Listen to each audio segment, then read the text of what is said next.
All right, what's up?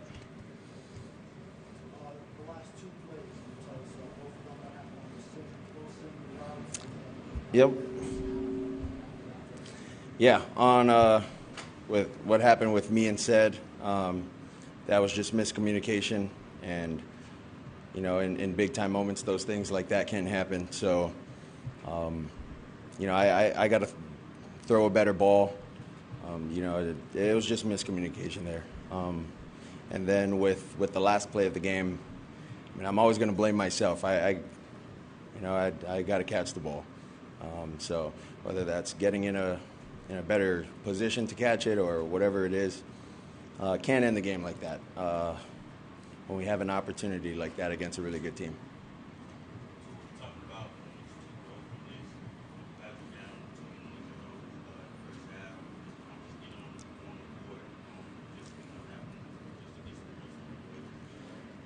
Yeah, it's always good to get points on the board. You get back into your groove as an offense. You get back into the flow of the game.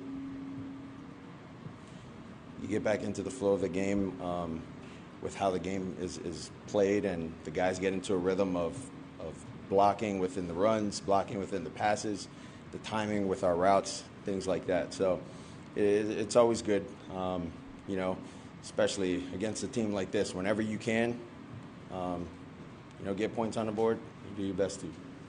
Tua, how would you describe your emotions right now? Man, tough. You never want to end the game like that. How that happened, but I think any competitor in our field that would be in my position, would wish they had that play back. At least they'd give the team an opportunity, and I wasn't able to do that.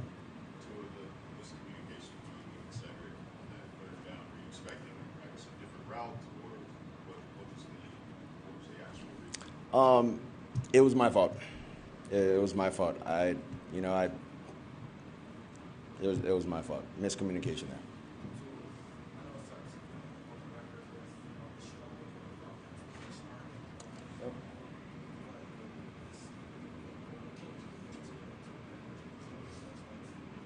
Well, I think for us, we just got to continue to keep working. There's nothing outside of working the crowd noise, working the silent cadence, working the communication while we have crowd noise.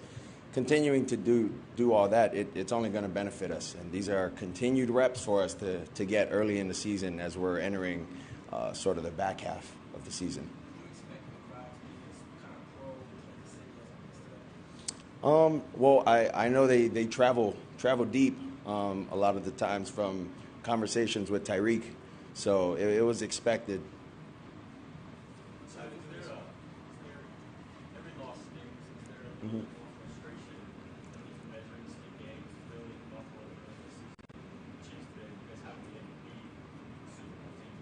Well, I think the way we look at it is every game has its ebbs and flows. But for this one, probably just for me, because it was with that last play to give our team just an opportunity for someone to, even if I was getting pressured, I'd be able to throw it up and allow our guys an opportunity to catch the ball.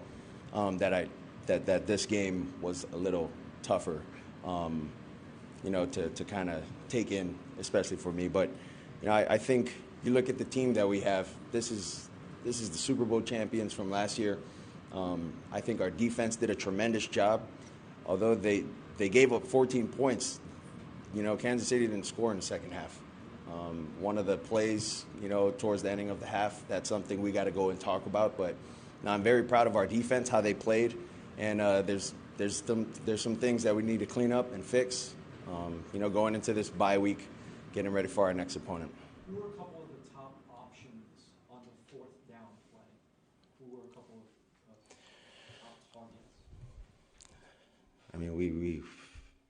They played zero, so we had routes for, it was really one-on-ones on everyone. So it was really your best matchup. That's how you look at that. What led to the score this first half? We were trying to get things going, couldn't get things going. Whether we were shooting ourselves in the foot of there's miscommunication with with a run play, or there's a flag for this or that. But the game's not played in 2 quarters; it's played in 4 quarters. And so we knew we had the second half to try to come back and make a run at it. But it's always tough if you go against a team like that, and those guys know a thing or two about big games.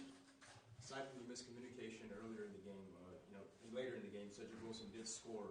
Last year was a quiet year for him. How's he come along this year? We call him prime time Ced. Ced always comes through when it's prime time. But the communication has gotten better with me and him, how he sees things, how I see things. But like you said, we've been throwing so much of our routes to Jalen, to Tyreek, and kind of being grooved with those guys that, a lot of our other guys, we need to continue to work those things every day. Did you feel like your body talk was there today? You obviously came over early. Does that make an impact? Spent the whole week here. Sorry, could you say that again? Spent the whole week here. Do you think that made an impact? That your body talk might have been different starting the game? Well, I think as we got here, we did feel a little jet lag. I think if we were to come a little later, I don't know the science behind all of that, but for me personally, I'm actually kind of glad we got to come earlier because of the jet lag, and we got to experience some of Germany as well, so that was cool. It was your first time in Germany. How would you compare the crowd to the normal U.S. crowd that you got in Kansas City? Well, it's cool. I think if we're in Kansas City, there'd probably be no let's go defense if Kansas City's offense was playing. But I thought it was cool with their chants to some of the songs. It was nice. I appreciated playing here. Tyreek has been so supportive of you since you met. Did you have some words for him after the fumble near the end of the first half? Well, no. It's one of those deals where we don't have time to talk about it. And then we got to go back out there and try to make something happen, try to put points on the board. But as we came in, we had a conversation. Like, hey, don't worry about that. Like, let's get our guys going. He was on the same page, and all our leaders were. I wish we could have a couple plays back, but outside of that, sometimes that's how the cookie crumbles, and that's how the games go. So I'm gonna have to take this one, learn from it, and move on. Against Philly and against Kansas City, there were 2 big chances against Philly with the touchdown that was called back and the touchdown that Tyreek had that hit his knee, and then today with the miscommunication with Cedric. Do you take solace in the fact that actually you're so close to winning the big game, and actually that's something you build on moving forward? Of course, it's always something we go back and look at, and we think, man, if we would have made this play, or if I would have made this throw, and that's a part of the game. It's a game of inches, and all we can continue to do is work, and not lose sight of where we want to go as a team. We got to continue to stick together and not deviate from that, regardless of what everyone outside is saying. And we just got to put our head down and keep going. Any message for the Dolphins fans that traveled overseas for this game? Yeah, big shout out to the Dolphins fans. Thank you guys so much. We understand it wasn't the outcome you guys wanted to see, but thank you for the support. Thank you for the love. We definitely feel it. Final question? Yes, sir. You were an exceptional team in the second half. You shut out Kansas City. Offense got moving. Was there anything you changed at halftime to adjust for that? And who made those changes? There weren't many changes, I'd say, as we came into the second half offensively. Really, it was just we get a good drive going, and then it gets stopped by whether it's a penalty, miscommunication from something we, didn't really communicate. And it had a lot to do with things like that on our end. And I think if we can continue to work at that and clean those things up, that we'll be better for it. Thank you, guys. Thanks, guys.